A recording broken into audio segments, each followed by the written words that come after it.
Hi everyone, it's a Saturday and also my off day. সকাল থেকে অনেক কাজ চললো, তারপর স্নান করে নতুন একটা বেডশিট পাতলাম আর এবার যাব লাঞ্চে। এটা ছিল একটা প্রচণ্ড গরমের দিন, সো লাঞ্চের মেনু ছিল খুবই সিম্পল: ডাল, মাছ ভাজা, আমের টক, একটা মিষ্টি আর একটা মিষ্টি ছাড়া, আর এদিকে ছিল মাছের একটা ঝোল আর ইঁচড় চিংড়ি। সো এটা দিয়ে লাঞ্চ করে নিলাম। এরপর সন্ধ্যাবেলা আমাদের ছিল পাশের ঘরের পুচকের বার্থডে।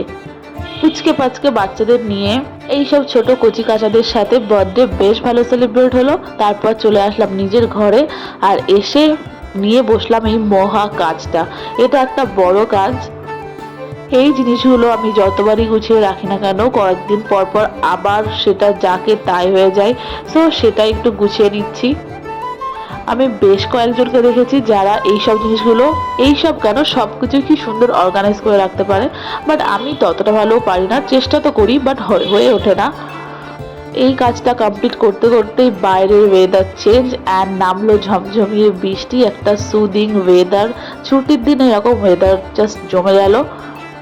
এর মধ্যেই আমি করে নিয়েছি জাম্পি আর এবার ঘুমানোর পালা। তো চলো, তোমাদের সাথে আবার দেখাবে পরের কোনো একটা ব্লগে। Tata, bye bye.